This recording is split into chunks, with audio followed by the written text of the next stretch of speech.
Welcome to the Compose Like a Girl podcast. I'm your founder, host, and composer Jocelyn Hagan.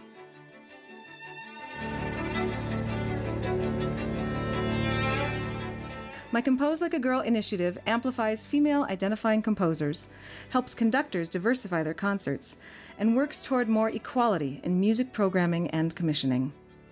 I've been sitting down for conversations with some amazing composers, and I want to invite you into these deeper explorations of art and life. I hope you leave with some inspiration, just as I did. On today's season finale episode, I'm sharing a recent conversation I had with the force that is Rosephanye Powell. At the Western ACDA convention a couple of years ago, I was blown away by her performance. She was so natural and brave on stage and just rocked it. I'll admit, and you'll hear me talk to her about this, that I had underestimated Rosephanye and the power of what she does. I felt badly about that for a long time, but getting the chance to connect like we did during this conversation was so meaningful to me. Our talk was twice as long as some others, so if you want to hear the full interview, and I hope you do, become a supporter by joining our Compose Like a Girl initiative on Patreon. Thanks for tuning in, and enjoy. Rosephanye, thank you so much for talking with me today. You have a beautiful website with lots of wonderful information, and there are two specific honors that I think our listeners should know. You've been given the, quote, Living Legend Award, unquote, presented by California State University African Diaspora Sacred Music Festival in Los Angeles. And you are currently being hailed as the most performed and published African-American woman composer of choral music internationally. Wow. That's really incredible. How does that make you feel? Oh, what a great question. How does that make me feel? I don't give it a lot of thought. When I received that honor a few years back in California, it was very exciting to receive and to be present for that award. But I think, honestly, I just feel blessed to have this opportunity. It's more about being given an opportunity to serve people through music in a way that I had not anticipated in my life, because I really studied to be a professional singer, and to find myself composing and filling what I would say was a void of African American female composers, having studied them at an HBCU, meaning historically Black college and university, Alabama State University. Before going to that university, I had no thoughts about women composers, much less African American women composers. And that's when I was first introduced to Undine Smith, Lena McLin, and others. And at that time, again, I was focused on being a singer or a school teacher of music. And to find myself at this place, not having anticipated that being my journey, it's humbling. I think is more of how I would focus on it. Humbling to have been blessed with something that I did not seek out, but just through the gifts and talents that have been given to me, was able to fill a void, or at least begin, filling a void. Well, I love that. And I love that you talk about it being a service. I think the more I think about my work and what we do as a company and what we're doing with this podcast and the Compose Like a Girl choral series, that act of service is so fulfilling. Yeah. Mm-hmm. Mm-hmm. Yeah. And to be honest, that sums it up for me, whether it's composition or singing or teaching. All of music has more power when it serves, when it's not about, the composer or the conductor or the singer or the pianist or the orchestra, when it's about how music has the ability to impact others and how we want to impact others. I think that for me is truly what all of this is about. Yes. Oh, I completely agree. And I think that is one of the reasons why I never went back to go get my doctorate, because I felt like academia, that wasn't what was important in academia. And, but that's what I felt was true to me. So it didn't make sense for me to to keep going, Mm-hmm. uh, when all I wanted to do was just work with the community and the groups I Mm-hmm. was being commissioned by. Right. Mm. Going back to that first question and those, lovely titles, do you find it hard to accept that kind of high praise? On the front end, I did, and even now, yes. But I remember a mentor said to me once, "Just say thank you," because it would be so hard. Just thinking about the gift that's been given to me. And when I say it's a gift, I was not great in music theory. I am not a great pianist. I am not considered in classical music to be a great singer.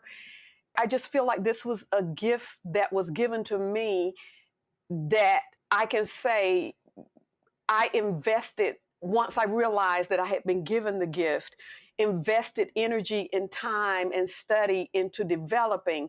But at the core, I'm always aware that it's not me. I'm just the vessel through whom the gift is coming when it's right. Now, when I'm working on a composition myself, that's when the problems occur. And I hear something and I think it's awful.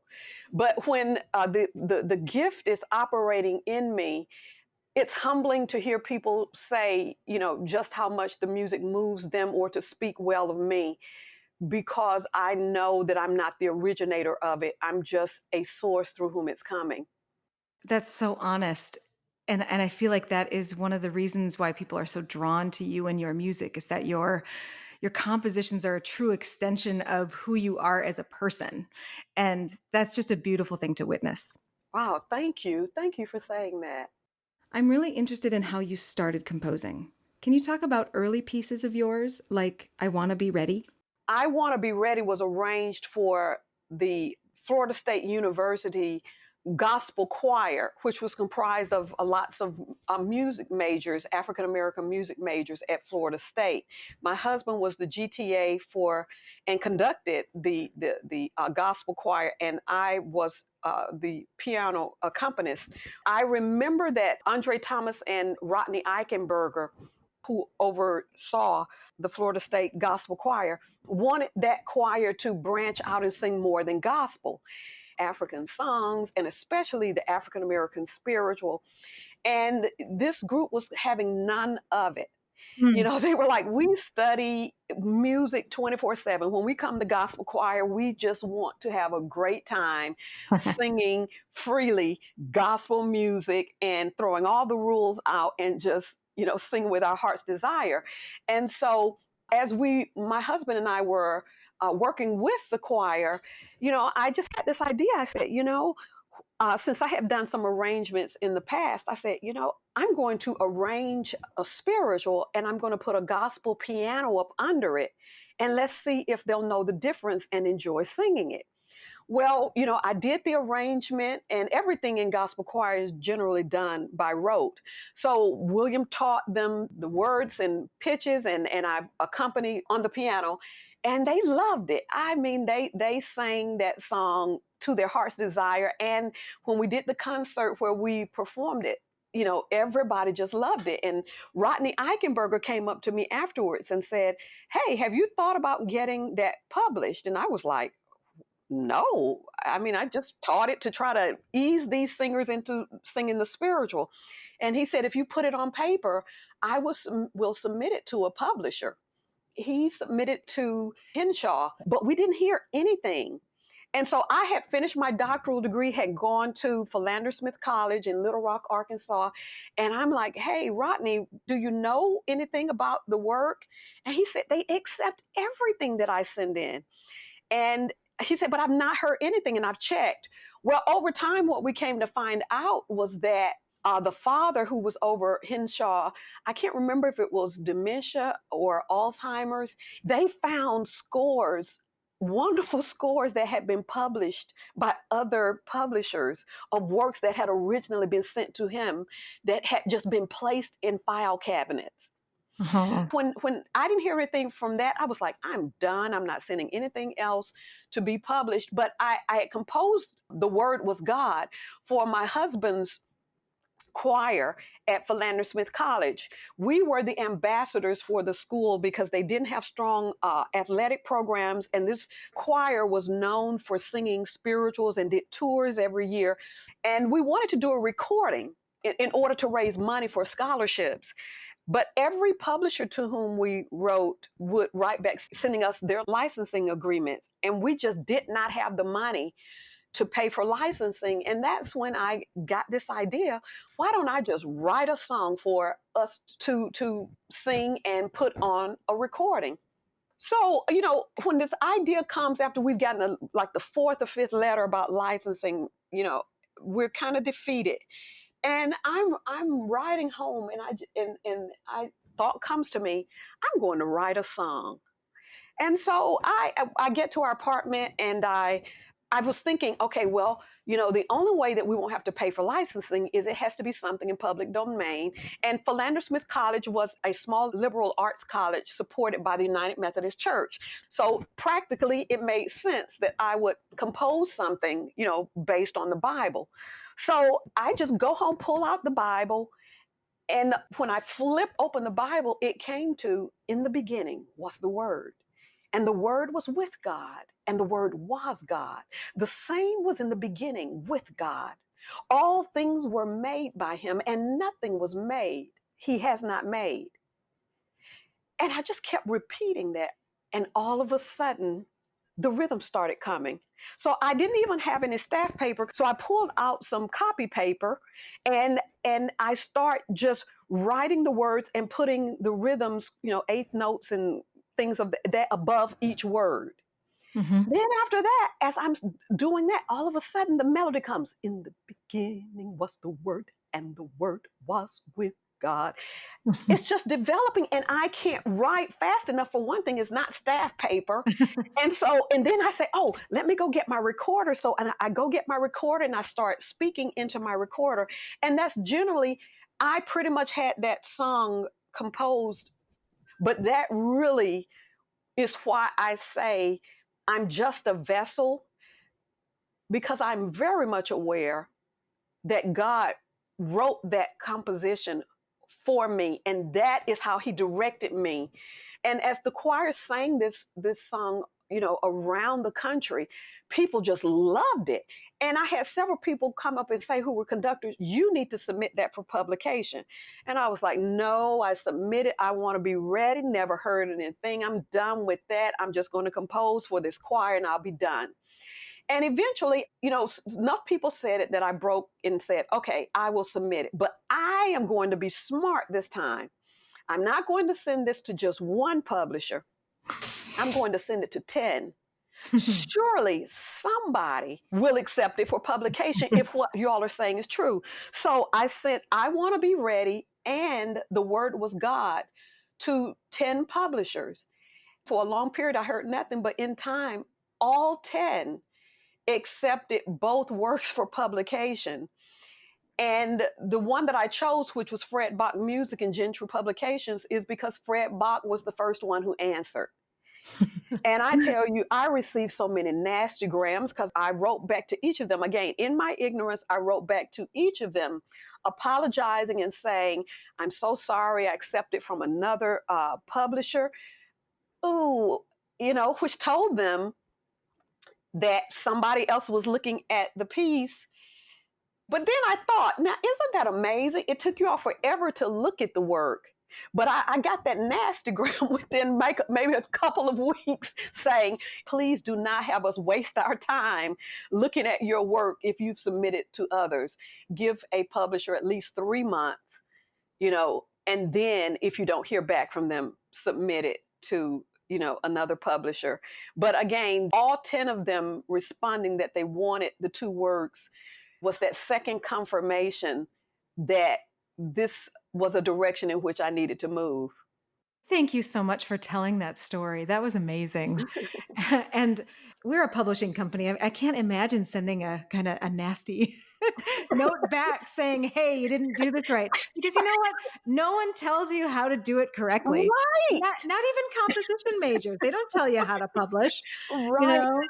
right, So, right. well, and in that you talk also about how important it is that publishers do accept unsolicited scores. Yeah, Yeah, and how many of them don't. that is so true. And I mean, there are a number of composers and a couple of African American composers that I know who just pretty much gave up. But their music is really beautiful. And even when I submitted it to a couple of companies that I have an association with, well, this is hard. Nobody knows her name. It'll probably be easier if, they were composing something easier. Then people would get to know their name and then they could compose more challenging pieces, or submit more challenging pieces. So there are all these walls that are put up such that you would think that in order to discover new music, publishers would at least have some branch or someone assigned to go through some of these pieces that nobody has ever heard and then introduce those to the world. That would be a major gift to the music world, to be discovering these new compositions. I completely agree with you because this is where my husband and I were in our 20s. Mm-hmm. We were both writing music. We were singing in professional ensembles, so we were writing music that was challenging and that Mm-hmm. not many choirs would attempt, and Mm-hmm. no one would publish our music. Right. So we started our own publishing company. So- And look at that. You all had the wherewithal to do that. And we're all blessed because you did. But think about all of those who do not have the wherewithal to do what you did and may think that they don't really have the gift of composition, you know? Yeah. Well, and that is why, we continue to accept those unsolicited scores, and it takes Mhm. up a lot of time to go through Mhm. unsolicited work. We had a mountain of scores this summer, Wow. and it Wow. was it was hard, but we also found some really great gems in there of people Awesome. we didn't know. And Yes. the other part of this podcast, this Compose Like a Girl initiative, is that mentoring component, because Mhm. there are also so many scores that we receive. Like, I understand why other big publishers didn't accept their work. Like, I Right. can I can look at it and go, "Oh, I Mhm. understand where their bias was and why they didn't Mhm. accept it." Let Mhm. me spend 10 minutes with this composer Right. fixing those small things, and then Yes. it's ready to go. Right. Right. But, like, I understand it's hard to find the time to invest in those young voices that haven't made it yet, but it's so important that we do. I love what you also write on your website when people ask about your advice for young composers, and you say staying patient and persistent and humble. Mm. Hmm. And you talked a little bit about that earlier, but I just really love that, because I think if you don't approach it like you always have something to learn, Mm. Yes. then then you're going to be disappointed. Yes, yes, yes. People ask me, I guess when they're talking to me and I'm telling them about the rejections I've received, and they always look with wonder, "You've received rejections?" I said, "Yes." I said, the rejections, they teach me something either about what's lacking in the piece, or if I still like what it is, it teaches me what they're looking for. And if I don't want to give them what they're looking for, I can submit it to another. And sometimes the other one has accepted it and it's done real well. But regardless of what they say in the rejection, it's always about learning. Sometimes it's learning how you speak to people when you reject them. Sometimes it's not necessarily true, it was just their subjective opinion. So many young composers and arrangers with whom I speak, I mean, I've heard some of them say, well, this is what I'm composing, if they don't like it, I'm not changing it. And I often will say to them, well, now that is your right and that is your privilege. So that will in the end determine whether or not this is a song that only you will enjoy or the public will enjoy. So once you determine if this is just for you, then that what you're saying is great. And don't get mad at publishers when they don't publish it, or when you get choirs that don't want to sing it. Yeah. We all have to be willing to hear some truths, and hear some things that might just make us reconsider, at least to get the door open. Yeah, that's a major skill to develop, is understanding how to do that idiomatic writing that sounds impressive. Yeah. Hmm. Yeah. Well, and this conversation also feeds really nicely into the idea of ego, and checking your ego and staying humble, and how there is so much ego in both the conducting world and the composing world, and you're a part of both of those environments. Has it been difficult to navigate sometimes? I would like to say no, but then that might sound a bit egotistical. So, let me begin here. The family that I grew up in, it was a family of teachers. My father eventually was a principal, but my mom and my aunts, my uncles, they were all teachers.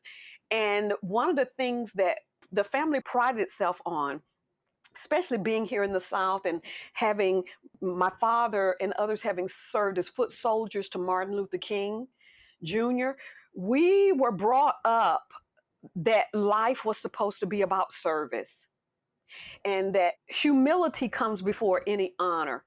And they will always tell you, no matter what you do well, you should let another speak your praise, not your own lips. And I think watching them live that out, in addition to saying that, really impacted who I hope is my actual image rather than a perceived image. I don't compose things that are about me sitting up in a room feeling good about what I compose. Normally, when I compose, I'm feeling what I hope others will feel, because the goal is for this music to impact someone else. So, for instance, Still I Rise, I will be conducting, or I'll be at some event at a university, and someone will come up to me and show me. I can't tell you the number of females I have come up and pulled their blouses down or their sleeves up, and there is Still I Rise tattooed on their bodies, and they start telling me their stories of how they were contemplating suicide. And because of the song Still I Rise that was introduced in their choir, they're here today. That's the power of music. That is what gives me pleasure. The awards, I'm grateful for them, but that's not what I live for. What I live for is people saying that music made a difference in my life. Ultimately, that is what these musical experiences should be about. And I think as it relates to ego, as long as I focus on how it impacts people, to me, the ego is when I become the center of the universe and everything's about what I feel and what I want. The best way for me to remain true to who I want to actually be is to keep focusing on other people. And that doesn't mean I don't have these thoughts that come and say, oh, wow, this person got this and I didn't. I have to beat that back by saying, be thankful. Look at all that you could not have imagined you're doing that you do. That ungratefulness, that lack of thankfulness, that leads to a very dark place that I do not want to go. Because joy, this is the way I keep my joy.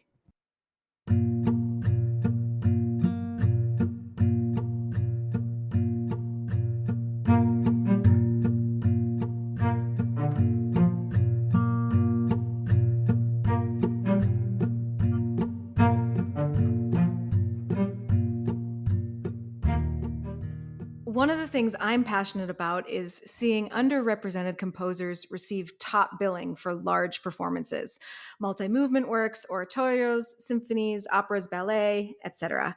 And you have some large scale works. Do you have a favorite?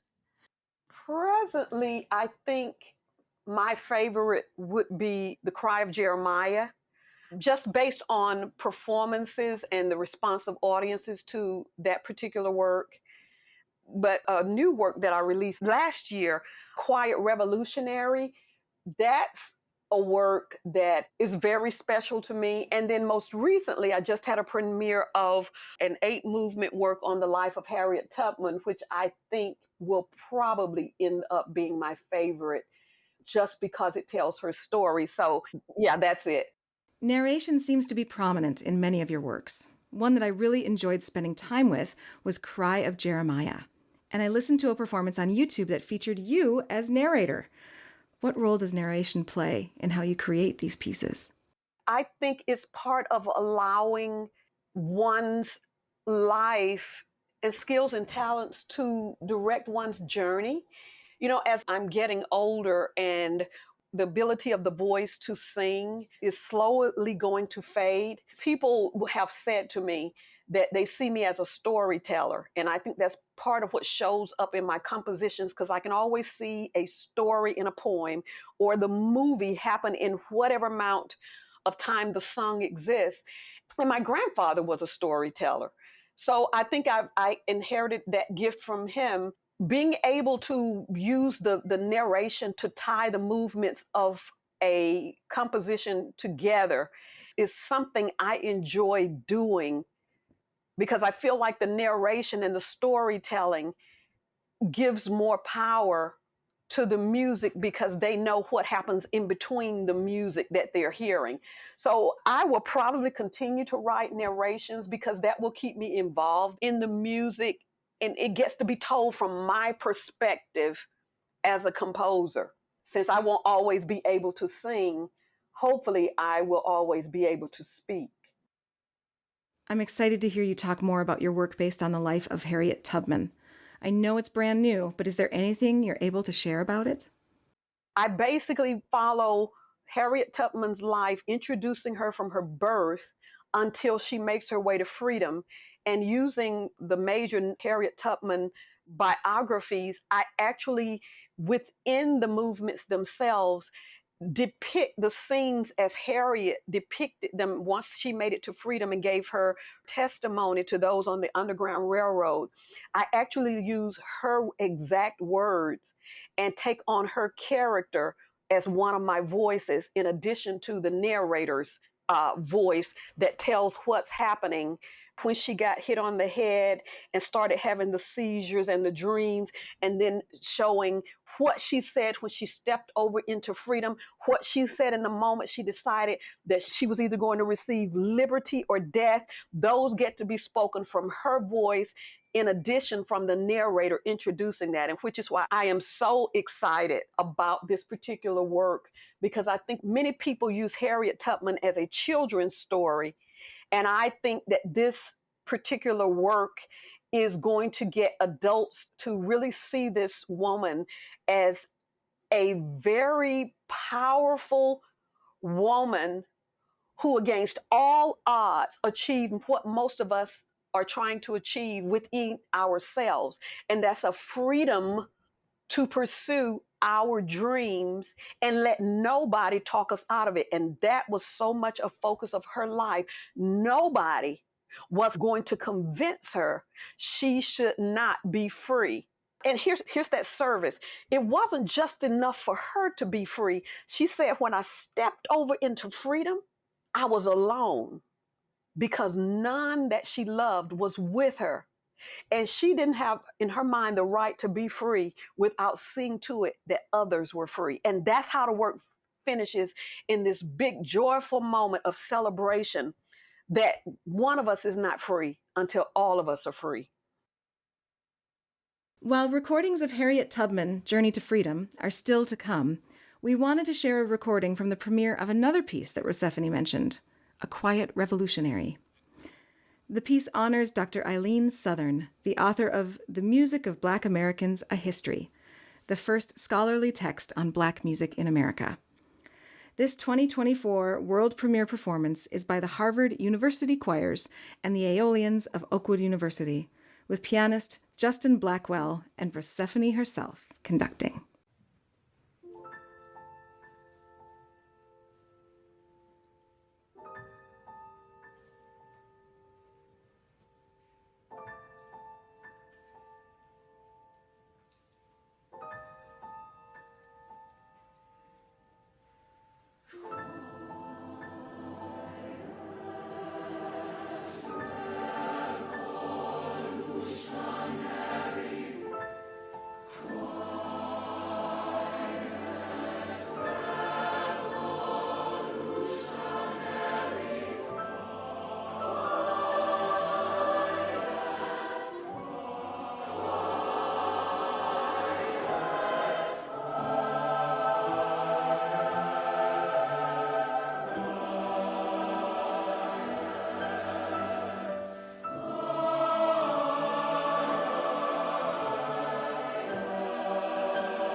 These next couple questions are a little bit difficult to ask you, and I've gone back and forth about which question to ask first. And on your website, you write passionately about the original slave songs and slave culture. And you write, quote, "When I arrange spirituals, the story of the African American slave is the impetus for the arrangement. I have read about and researched the life and culture of the African American slave for many years. So I cannot separate the spiritual from the life of the slave," end quote. Considering today's political climate and agenda regarding the history of slavery in America, are you receiving pushback to divorce the spiritual from the history of slavery? No, because when I'm teaching spirituals or lecturing on spirituals, I contextualize them. And that contextualization always goes back to why these songs were birthed and are considered by ethnomusicologists as the first true American folk song, is because these songs would not have been birthed except for the trials and the heartaches of those who were birthed from the African slaves. So when I teach them to say, especially based on the first arrangers such as Hall Johnson, William Dawson, Harry T. Burleigh, I talk about how these songs were birthed out of a difficult place in our history. But the slave was always, from what I have read in the slave narratives, in the biographies of Harriet Tubman, and like I said, the numerous slave narratives, the African American slave invited any who would come into their community. So if you were a poor white that had found yourself on the slave as an indentured servant, you could sing these songs too, because you knew the same heartache as the slave. You were a brother and a sister. So these were not about race. And then when you look at, like I said, you look at William Dawson and Harry T. Burleigh, they wanted non-Blacks to sing this. They wanted this to be introduced into classical music and elevated as worthy of inclusion as any folk song, whether they're those of Bartok or Brahms, you know? Yeah. So when I say it starts there, it starts first with the slave community and what did these songs specifically mean to the slave community? How did they use them to survive? Then, secondly, it's connected to the original arrangers of the spiritual, the early arrangers of the spiritual, who wanted them performed before white audiences and white singers, in addition to Black classical singers. Then, thirdly, I bring it to now, and I say, if you respect these works and research them and study them the same way you would the folk song arrangements by Copland or Bartok or any of these classical composers, you're meant to sing them too. But when you sing them after studying them, you should know what the context they were in the slave community, because then you've got to marry that with the context in which you live. See, if you sing, "Nobody knows the trouble I've seen," you better sing that from the context of whatever it is you've been through. I program mine. Sometimes I feel like a motherless child. And I will say to them, how did you feel during COVID when you couldn't go out? All you were doing was you were locked up in your room or in your house. How did you feel? And these kids will start weeping and just telling me, I thought about committing suicide. I was depressed. I missed my friend. Stop. That's your mother. What did it make you feel like when you couldn't be with your friends and you had to be alone, either with your parents or just walking around as I did through nature? What did you feel like? Well, then that's your connection to this song. You don't have to be a slave, but you better know that what you felt in COVID, you may not have been beaten, you may not have been whipped, but your lowest point is the point that this song is pertaining to. Everybody who sang this song wasn't yearning for mother. They were yearning for whomever had been sold away from them. And in the slave community, when you sang that spiritual, it doesn't matter what you were experiencing. You were telling everybody in the slave community, I'm at my lowest point. That means that they were going to come and encourage you. Because when you sing this spiritual, nobody's going to say, well, his mother's still here on the plantation. No, that song meant, y'all, I'm at my lowest point. Because that's what that song meant. Everybody felt their lowest to have family members sold away from them. So why can't you sing that song? If you have been at a lowest point, there's your motherless child experience or your deep river or nobody knows the trouble I've seen. For the woman who has experienced domestic abuse but goes out to work, hides the scars, nobody knows what she experiences when she goes home. Or that child that's being abused. And that's why when somebody tells me only black folks should sing it, I have black people tell me that, and I've had white people. And I tell them all, you do not know historically what you're talking about. Yeah. But I can say that because, I'm black. Now, people will take issue, and that's their right to take issue. But here's the thing that John Work and the other arrangers would say. If others outside of the black community do not sing these songs, they will die. Hmm. I mean, you look at most folk songs, except for being sung on classical stages, or choral arrangements or a solo artist singing them as part of their set in a recital. Where do you hear folk songs these days? People aren't singing folk songs unless they're a folk singer, and then that's a very small subculture. Yeah. They're only going to remain alive. And if it's just black people singing spirituals, they still won't survive.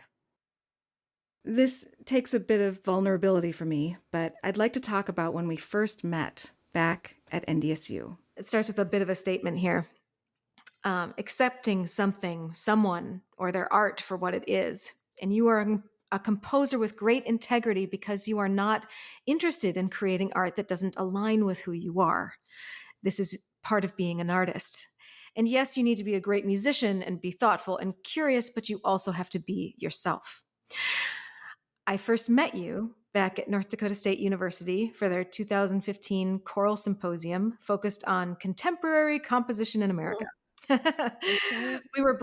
we were both brought in to be speakers, and I was young and overwhelmed with my workload, and I still feel bad about the fact that I knew your name, I knew you were a big deal, but I didn't really know much about you or your music, or that I was standing in the presence of someone so amazing. And now, knowing a lot more about you, I'm thinking that probably happens to you quite a bit. And I didn't, as I'm sure many others, see you right away. Is that a correct assumption? True. Yeah. I'm sorry. Yeah. Again, this goes back to the front end of our conversation about ego. Yes, normally I'm going to be second, third to whatever, especially male composers are in the room. Oh, I can remember I would go to events and people would just have to tell me all the great composers that had preceded me at whatever the event was. And I'm sitting up here saying, well, thank you so much for reminding me who I am not. But you know what I appreciate is sometimes on the opposite end, when I finish doing what I'm doing, they will approach me and say something very different. And it goes back to, I think, just going where I'm going to be who I am going to be. And I remember at that event, there was one particular composer that you probably know I'm speaking of. And it just seems like they should have just only brought in this composer because everything was about how great this composer was. And it didn't faze me because I'd been with the composer before. But I'm sitting up here thinking, you all have amassed here all of these composers, some who are established, some who are up and coming. And I included myself in that number. And yet the focus seems to be over here on this particular composer that all these people already know about. But when it comes to me being somewhere and feeling like, wow, people don't know me, I have developed this thought because someone said that to me, and I said, they apologized to me. They said, I am so sorry that I don't know you. And I said to them, no apology necessary, because if you were supposed to know me, you would. So if there was some impact that I should be having in your life, you would know me. So evidently, you don't know me. And when it was over, she came back and she said, I see what you meant now. I've experienced you, and now I do know you. And now was when I was supposed to know you. And I said, that's exactly right. Yeah. That's a wonderful response to that. Um, so the moment I recognized you for the incredible woman that you are was during the performance of the Western ACDA Honor Gospel Choir in 2022. And I'm so grateful this performance was recorded because we're going to listen to a bit of He is Marvelous. This performance you gave was one of my very favorite choral performances ever. I loved it. And I think one of the biggest reasons for that was because of all the joy.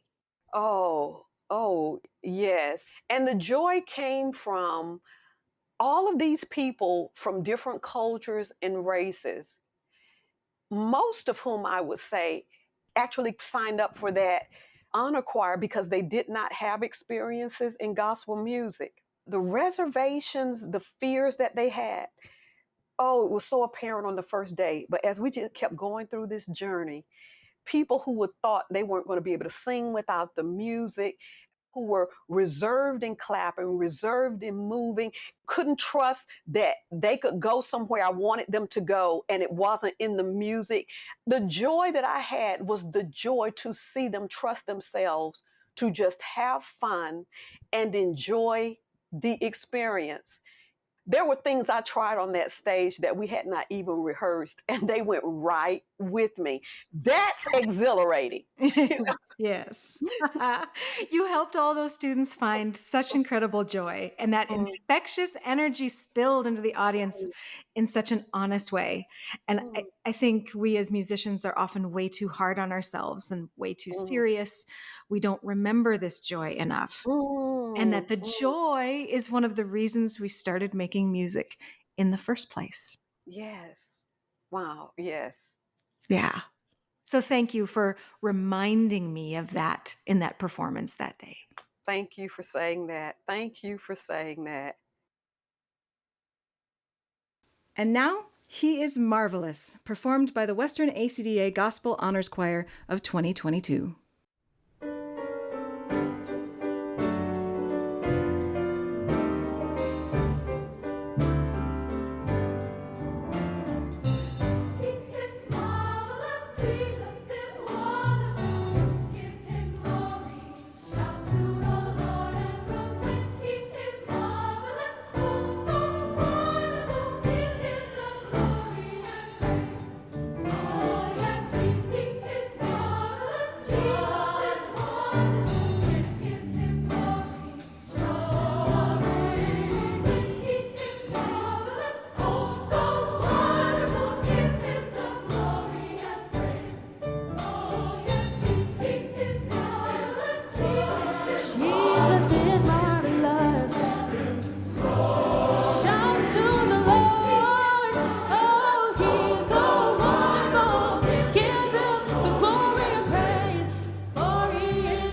So in my church, my grandmother led the devotions. And whenever she would decide not to use words, she's just,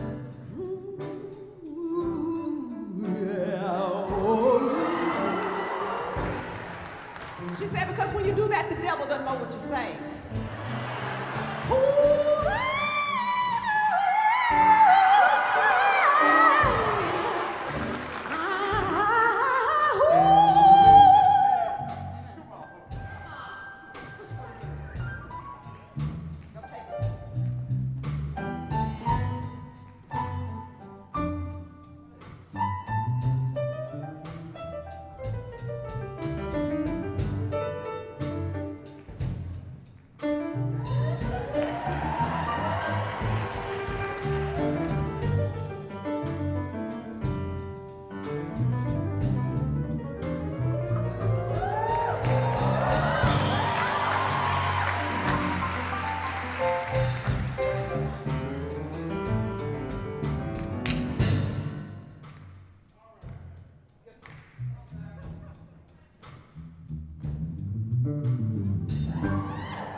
Well, Rosephanye, I could talk to you easily for 2 more hours. I am just so grateful for your time and for your music and for you being who you are. Well, all I can say is thank you, because first of all, you ask very pointed questions that are questions I enjoy answering. Sometimes people ask me things and I'm thinking, of all the things in my life, why would you ask me that? It Yes. has nothing.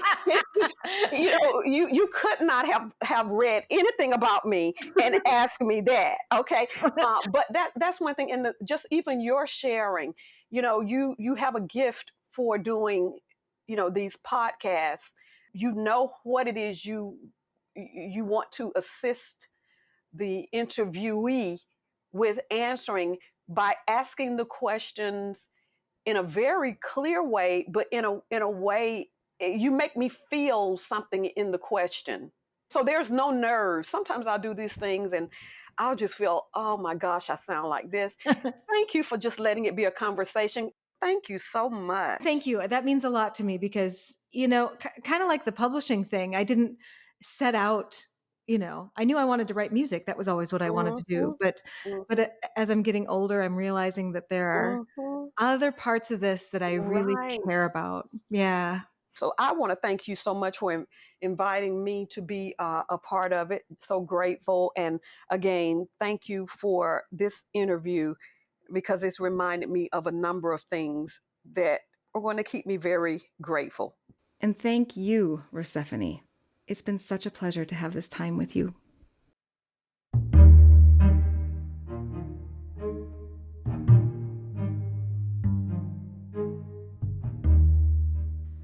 And there you have it. Like I mentioned earlier, my full conversation with Rosephanye was much longer and just as fascinating. So please check out the Compose Like a Girl Patreon so you can listen to the whole thing. Since this is our season finale, I want to take a moment to share how proud I am of our first season of the Compose Like a Girl podcast. Getting to have these conversations that I've always wanted to have with such extraordinary people means the world to me. And it's teaching and inspiring me, just as I hope it's helping everyone who's listened to only one episode or our entire season. I'm also so grateful for my Compose Like a Girl team, Justin, Laura, Addie, and Erica. A lot of love and work goes into every episode, so big thanks to you all. I have to say, even before we had funding, which we're still seeking for an angel donor out there listening, I knew we had to continue this important work. I'm super excited for season 2. We'll be coming back with more episodes and have also begun an exciting partnership with the Tucson Girls Chorus to provide resources and a platform for female identifying youth to express themselves through composition. We've found something special here with the Compose Like a Girl podcast, the mentorship, and the publishing, and it is more valuable to me than I ever thought it would be. Thanks for joining me for season 1. And I look forward to bringing you more conversations in season 2.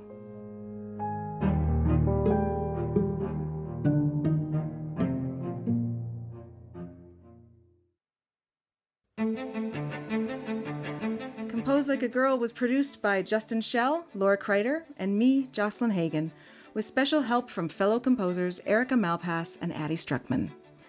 The Compose Like a Girl theme music was composed by cellist Cicely Parnas. Thank you all for helping me with this vision.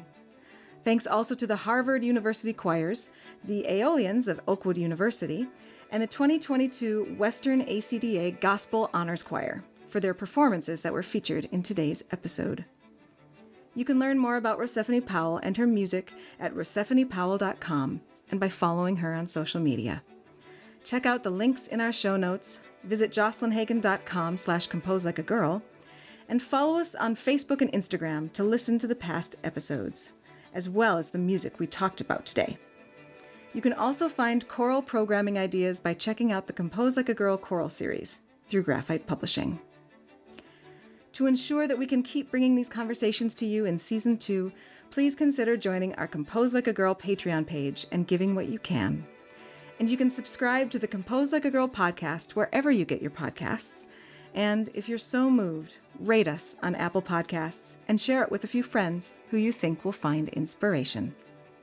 Until next time, trust your instincts.